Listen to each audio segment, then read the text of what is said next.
Today, I'm going to update you on our kitchen renovation progress from the last week. And more importantly, we are going to deep dive into the schedule for a DIY kitchen renovation and show you how to save time on your kitchen renovation, or how to drag it out if you want to be like me and take 1.5 years or more to finish it. So I'm going to start with the biggest way to save time on your kitchen renovation. And I'm doing it first because it's just stating the obvious. If you hire a professional who renovates kitchens all the time, they are probably going to know the fastest way to get everything done and how to schedule all the trades so that you are without a kitchen for as little amount of time as possible. And if you want to minimize the impact on your life and you have extra money to spend, that is going to be the way to do it.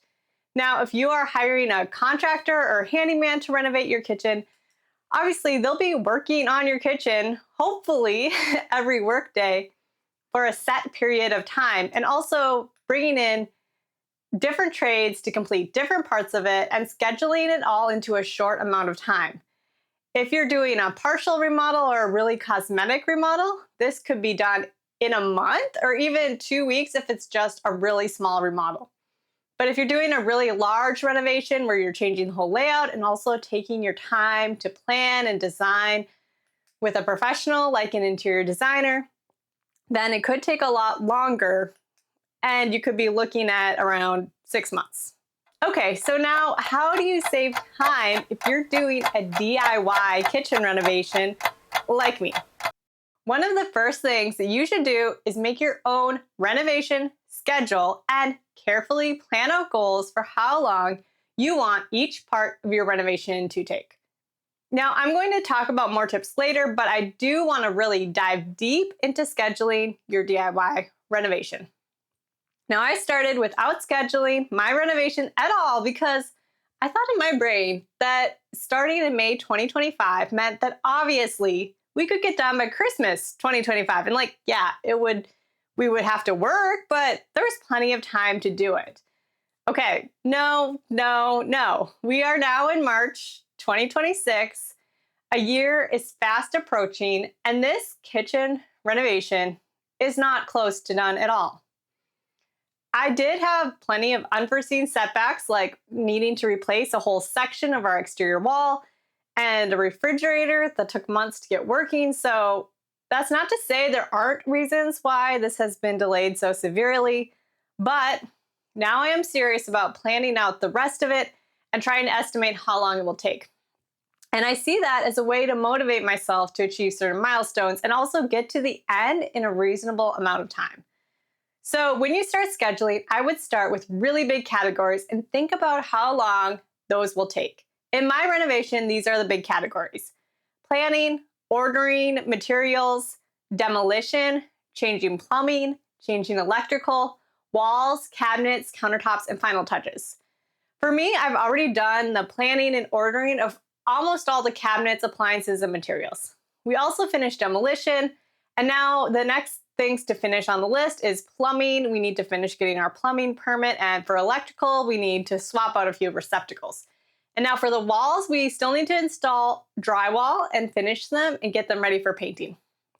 Now for cabinets, we have been putting them together, but we also need to finish the doors and also make some of our own cabinet parts, things like end panels and cabinet doors that go on appliances. Then countertops, we are not doing ourselves, but we will be getting those ordered through a fabricator. And then we just have to finish all the little details on the cabinets and put on the final touches. So these are generally for a big renovation. Those are the overarching categories. So after I put down my list, I just put a starting point for when I think each thing needs to be done. And if you think about it, changing plumbing and changing electrical will need to be done before you can finish your walls.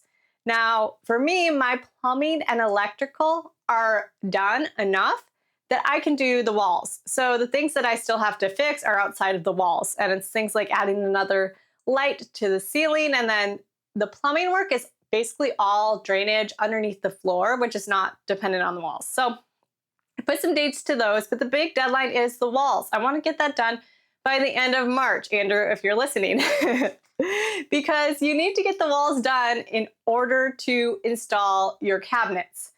This is kind of like a critical path. In order to install your cabinets, a lot of things need to happen first. So the focus right now is getting to the point where we can install cabinets. Then after the cabinets are in and ready for countertops, the countertops come in, and that doesn't take too long. I want that done by the beginning of June. Then there are a few finish details on the cabinets that I'll give another 2 weeks for, which would put the final touches at the end of July.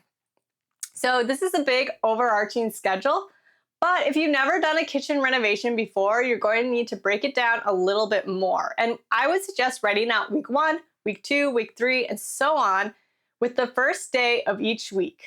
Week 1 starts on March 15th, week 2 starts 7 days later on March 22nd, and so on. Now, once you have that, I like to go through and start slotting in what I need to do each week in order to meet my deadlines. Now, as you get into the work, you'll think of things that need to be done. And a big one for me right now is cleaning up our insulation and prepping for drywall. We also have to adjust the framing on one of our half-height walls. And I know that in order to get everything done on time, I'm also going to need to do ordering. I need to order a new light switch, and that probably needs to happen this week. So I start sliding in these things that I know are critical. And you can highlight the ones that are critical to achieving your goal on time, and then keep going through and thinking ahead to what you need to do each week. And week after week, you'll probably realize, oh, I didn't realize I have to do this to get to my end result. So you'll always be adding to this schedule and also reworking it as you are adjusting. Now, what I would also do is to be realistic about how much you can get done in a week. Hopefully you've done some DIY projects before, so you kind of know what you can accomplish given how busy you are. So either way, I know that things typically take longer than expected, so what I'm going to do is to slot in empty weeks, at least 1 or 2 every month. And that's a way to make up for things if anything runs long. Anyway, I went through and actually broke out everything I need to do for the rest of this renovation. And without any buffer weeks, I get to June 21st. Now, being realistic, things usually take about double the time I want them to. So that would probably put us around October, which I guess would be great. So I'm going to go back and ultimately make the schedule more realistic to when I think we can actually get done. Now, doing this in a Word document or a Google Doc is honestly one of the easiest ways to go about it. And the only downside I've found is if you don't put enough buffer weeks in and you have to start moving things around, it can take a little time to shift your schedule. But I think the ease of use makes up for it, and does also motivates you to stay on track. Okay, so I'm probably diving a little too deep into scheduling, but I did also try Monday.com to build out a renovation schedule. Yeah, this is not sponsored by Monday.com, but it is kind of cool. You can basically add in all the different tasks you need to do for a project. You can assign due dates, you can add budget, and also set dependencies, which lets you say, oh, I need to finish this task first in order to get this one done. You can also look at different schedule views, like a Gantt chart, which is basically a timeline view where you can see things spread out over time. And you can also see the relationships between tasks. So you can also update it as your schedule changes over time. And all that being said, it does take a decent amount of time to set up. And honestly, I'm not sure I'm going to keep up with it for the kitchen renovation, but I did just want to try it and show you what it looked like. So, why can scheduling save you time? I bet you've been waiting for the answer. Hopefully, it makes you think about all the different tasks necessary to complete a renovation and helps you not forget things that need to be completed before other things. For example, I need to remember to order some special hardware for our coffee cabinet, and I have not ordered that, and I need to order it before the cabinets can be done, and the cabinets need to be done before I can order the countertop. So It's a critical piece, and if it takes too long to arrive, it's going to throw off my whole schedule. I also think scheduling helps you if you are doing this with your spouse, like I am. You can use your schedule to communicate your plans, also to get both of you on the same page, and they can also help both of you think of ways that you could speed things up. Now, when you see it all written out, it also just gives you something to react to if you're trying to accelerate your project. Okay, now I'm finally on to another recommendation for how you can save time on your kitchen renovation. My recommendation, if you're getting new cabinets and installing them yourselves, order pre-assembled cabinets. Learn from maybe my mistake, I guess. So we have about 15 or 16 new cabinets, and we ordered what's called ready to assemble, which means they ship flat packed like IKEA, and then you screw them together. Ready to assemble is usually cheaper than pre-assembled, but it does take you a long time to put them together. So you can see right now we have some of the cabinet boxes assembled, and we are stacking them to build this entryway storage area. With the cabinets we ordered, there was a max size, so to get a tall cabinet, basically you stack them on top of each other. Now, we also built a base for some of them to get the base detail I wanted. And these are the entryway cabinets, and that's what we've been working on this past week, is just getting these installed. So it takes time to prepare the wall, to fasten the cabinets, and to get everything as level as possible, given the tolerances of the cabinets. So another recommendation on cabinets to save time is to order them fully finished. As you can see, we don't have doors on our cabinets yet because I need to apply a finish to the wood doors that we received. We ordered them unfinished because we are also making some end panels and we want the finish to match. But that means we need to finish every single cabinet door, and that is going to take quite a bit of time. Okay, so my next recommendation is a bit of a silly one, as it doesn't really save you time, but it can help you get your kitchen renovation done faster, if you get my drift. So depending on when you work on your DIY kitchen renovation, try to find more pockets of time to do small tasks during times that you wouldn't have otherwise worked on it. So for me, we typically work on the kitchen renovation on weekends, and during weeknights after work, I'm usually doing other things and working on YouTube videos. But I know that to get this done sooner, I need to start putting in time after dinner on weeknights.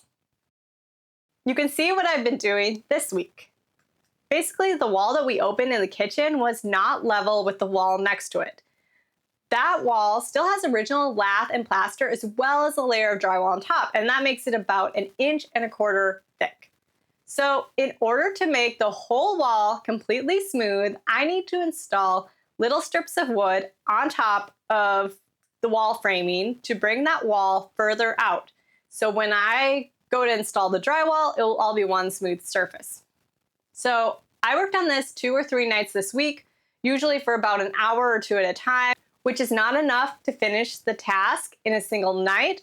But by getting it done over those nights, I prepared it for the weekend so we can be closer to installing drywall. All those little work sessions will ultimately add up and hopefully make your DIY kitchen renovation done sooner. My next tip about how to save time is to ask for help. There are people you know who might actually be interested in helping you with something like demolition, or who can offer recommendations from their area of expertise. So a few ways that I relied on other people. My father-in-law helped us with the exterior wall that we needed to replace, and I also asked a former coworker about different wood finish options since they do a lot of woodworking. And that really helped me cut down on the amount of time I spent researching finish options. And a bonus part is you get to share part of your renovation with these people, and they get to leave their mark on your kitchen. Obviously, you know the dynamics of the people you might ask, and if it's appropriate, please pay them or thank them in a meaningful way, like have them over for dinner. Speaking of helping, if you want to help me out, you can like, comment, or subscribe. I have another tip. to save time. Don't move your plumbing. I don't regret moving our sink. However, it was one of the most difficult parts of our kitchen renovation, and it took a ton of time to plan and also execute. And we have honestly not fully crossed that hurdle yet. Okay, I also have a couple tips about how to save time when you're buying supplies at the home improvement store. So the first is always think about what you're going to need the week before you need it. So if you need anything that can be ordered online and shipped to your house, do that so you don't have to make a physical trip to the store. Home Depot and Lowe's ship a ton of stuff for free, so this is a super great option. But obviously, you don't always know what you'll need until the day you're working on it. And in that case, when you figure out what you need, make sure it is in stock at the store before you go. Now, it is such a waste of time to drive all the way there and then you find out they don't have it. Very disappointing. And a third tip, if you don't 100% know what you need and you think you might need that option or this option, well, in that case, buy all the options you think you might need. And also buy a little more than you think you'll need. So bring it all home, and if you do need to return something, Home Depot and Lowe's give you 90 days, so that gives you plenty of time to collect all your returns and bring them back. So I've used these shopping hacks quite a few times, and yet somehow my kitchen renovation is still going to take 1.5 years.